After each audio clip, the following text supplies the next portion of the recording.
Salut, bienvenue sur ma chaîne. Aujourd'hui, on va parler d'un élément essentiel pour pouvoir bien s'exprimer en français, le COD. Reste avec moi si toi aussi tu as du mal à comprendre ce point de grammaire. Je m'appelle Sarah. Le français n'est pas ma langue maternelle, mais c'est aujourd'hui ma passion. C'est pour ça justement que je suis là pour vous donner un coup de main dans votre apprentissage. Pour être honnête avec vous, moi aussi j'ai galéré pendant longtemps avec le COD. J'ai mis un sacré bout de temps à comprendre comment ça fonctionnait. C'est justement pour ça que j'ai décidé de préparer cette vidéo pour pouvoir vous expliquer le COD d'une façon très simple et claire avec plein d'exemples pour que vous aussi vous puissiez comprendre une fois pour toutes ce petit point de grammaire qui paraît assez compliqué à comprendre. Allez, c'est parti, on y va. Mais c'est quoi le COD en vrai? C'est très simple. Le COD est un mot ou même un groupe de mots qui complète le verbe, mais cette fois-ci sans passer par une préposition. Pour le COI, le verbe a toujours besoin d'être suivi par les prépositions comme à ou de,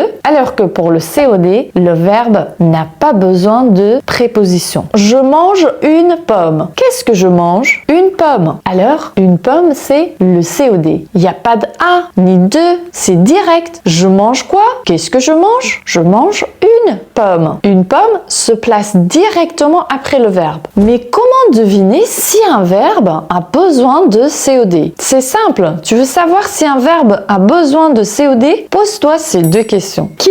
Quoi? Je mange une pomme. Je mange quoi? C'est logique. Je peux donner une réponse à cette question. Donc, le verbe manger est un verbe qui a besoin de COD. C'est-à-dire que ici, je peux répondre à la question tu manges quoi ou je mange quoi sans avoir besoin de préposition. Je vois mon ami. Qui je vois? Je vois qui? Mon ami. Un COD. Il lit un livre. Lire. Il lit quoi? Un livre. Un livre, COD. Mais attention, si tu entends la préposition à ou de, ce n'est plus un COD, c'est un COI. C'est le point le plus difficile à retenir pour pouvoir distinguer un COI d'un COD. Pour le COD, le verbe n'a pas besoin de préposition. Il n'y a pas de préposition, c'est direct. Alors ici, je vous ai préparé une petite liste des verbes qui ont besoin de COD. Voir, je vois mon frère. Manger, je mange une pomme. Lire, je lis un livre. Prendre, je prends une pomme. Acheter, j'achète une robe. Comprendre, elle comprend la leçon. Attendre, j'attends mon ami. Aimer, j'aime ce film. Adorer, j'adore ce film. Regarder, je regarde la télé. Entendre, j'entends un bruit là? Non,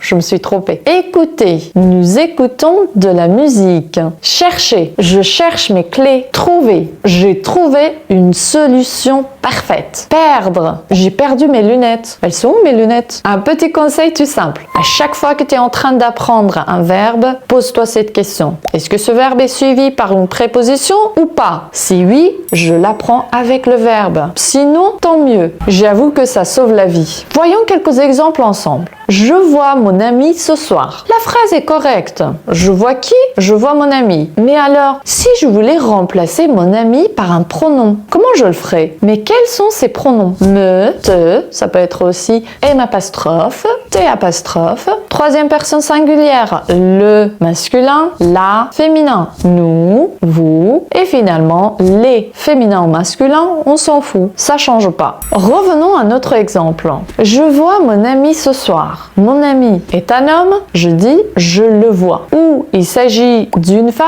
je dis je la vois. Un peu plus vite, je le vois, je la vois. Je le vois, je la vois. Elle regarde la télé. La télé n'est pas une personne, c'est une chose. Mais on s'en fout. Parce que pour la troisième personne singulière, aussi bien que pluriel, en français, le, la et les sont utilisés pour une personne et aussi pour une chose. Ça change pas. Elle regarde la télé, elle la regarde, puisque la télé est féminine. Elle la regarde. Elle regarde son mari, elle le regarde. Elle regarde sa mère, elle la regarde. Ça ne change pas. Nous écoutons nos amis. écoutent. Nous les écoutons. Nous les écoutons, ça devient nous les écoutons. Mon ami attend moi. Ça fait un peu bizarre. C'est pour ça qu'on dit mon ami m'attend. Mon ami m'attend. Il attend pour moi. Donc il m'attend. Jusqu'ici, c'est facile. Si j'ai un complément d'objet direct dans ma phrase et que je veux le remplacer par un pronom, je connais bien les pronoms, je les ai déjà bien maîtrisés, donc je le remplace facilement. Il n'y a pas de souci. Mais c'est pas encore fini. Je vais te montrer un truc qui choque tout le monde. Jusqu'ici, j'ai bien compris le CED. Il n'y a pas de souci. Mais il y a une petite règle à respecter tout le temps. Et si je la respecte pas, je risque de faire des fautes de grammaire. Et c'est quelque chose d'impardonnable. Les Français ne te la pardonneront jamais. Donc c'est très important que tu retiennes cette petite règle. Je te donne un exemple. Les lettres que j'ai écrites hier ont été envoyées par mon mari. Là, tu te dis sûrement, mais alors, pourquoi écrites? Pourquoi il faut pas dire juste écrit? Il y a un accord. Pourquoi? Mon COD, c'était quoi dans cette phrase? Les lettres. Les lettres est un nom féminin. En plus, ici, c'est pluriel. Les lettres. Donc, il se trouve au début de la phrase et surtout, il se trouve